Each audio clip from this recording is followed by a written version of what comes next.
सदगुरु कबीर साहब की साखी है, सदगुरु वचन सुनो हो संतो, मत लीजे सिर भार, हो हजूर ठाड़ कहत हो अब तय समर समार। सदगुरु कबीर साहब कहते हैं जिज्ञासुओं को, कल्याण इच्छुकों को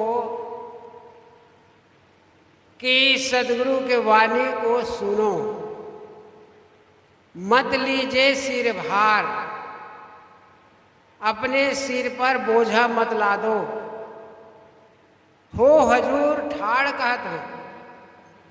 सदगुरु कबीर साहब खड़े होकर के कहते हैं तुम हुजूर हो, सरकार हो, मालिक हो, अब ते समर समार, अब वर्तमान में तुम संभल जाओ, अन्यथा अनेक खानियों में जैसे भटकते रहे, ठीक इसी तरह से इस मानव जीवन को पा करके यदि तुम आज भी अगर सावधान नहीं हुए तो फिर भटकना ही पड़ेगा। इसमें सदगुरु कबीर साहब इस साखी में 4 बातें बताते हैं। पहली बात ये कहते हैं कि सदगुरु के वचनों को सुनो।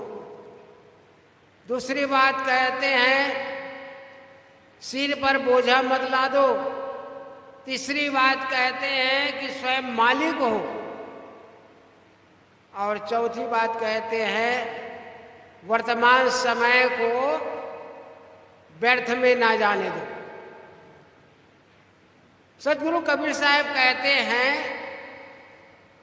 कि गुरु के वाणी को सुनने से ही कल्याण है।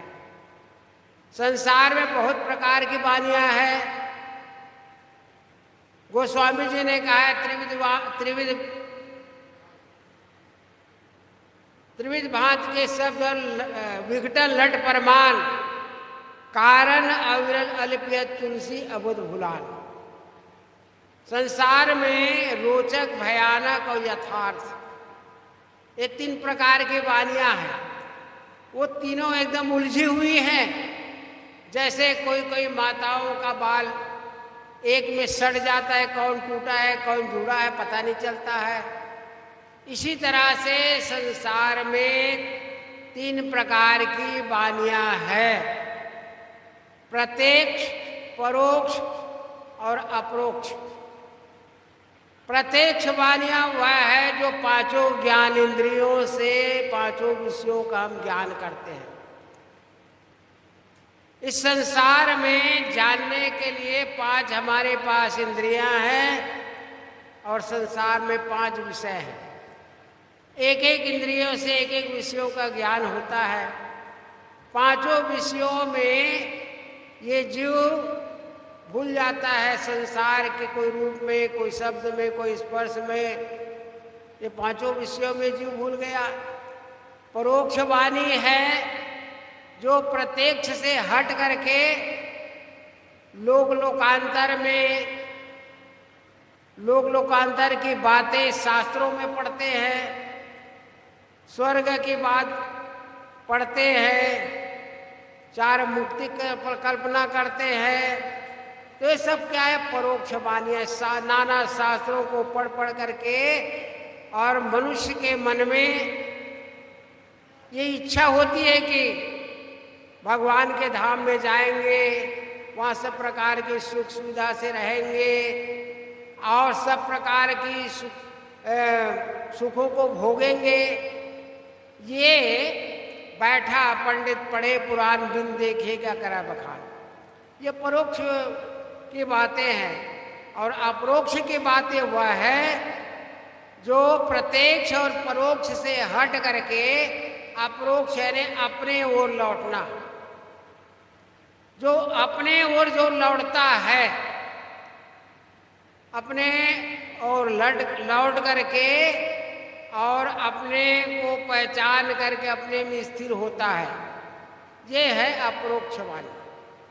तो सदगुरु कहते हैं कि सदगुरु के वाणी को जब सुनोगे, पहली बात है सुनने के लिए कहते हैं क्योंकि हमारा मन बहिराग है, बाहर की विषयों का ही चिंतन मनन करते, इसलिए उधर से हट करके सदगुरु के वाणी को तन्मय हो करके सुनो, सदगुरु वचन सुनो। संतो मत लीजिए सिर भार, मान्यताओं का बोझा अपने सिर पर मत लादो।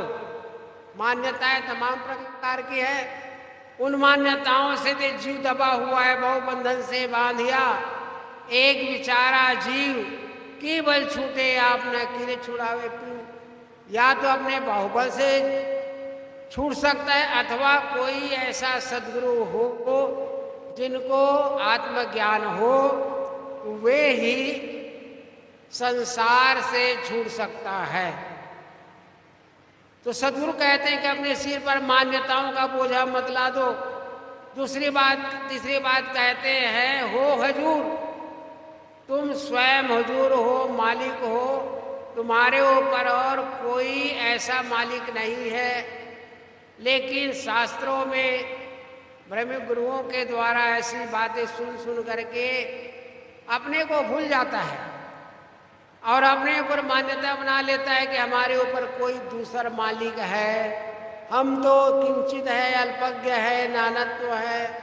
इस तरह से कह करके अपने मालिकपन को खो दिया। सदगुरु कहते नहीं, तुम हुजूर हो।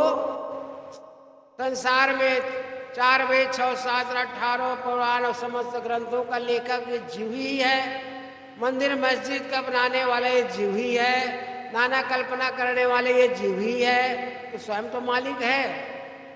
लेकिन अपने मालिकपना को ना जानने के कारण वह मान्यताओं में पड़ करके और भटकता है। हो हुजूर ठाड़ अब तय समर समार।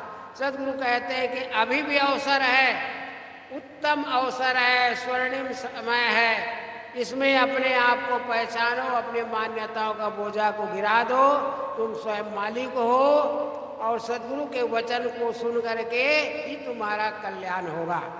तो इस तरह से सदगुरु कबीर साहब एक साखी में बहुत सारी बातें बता करके और जी को कहते हैं कि तुम कहीं भटको मत, अपने को आपको पहचानो और अपने पारक स्वरूप में स्थिर हो। बस इतना कह करके अपने वाणी को विराम।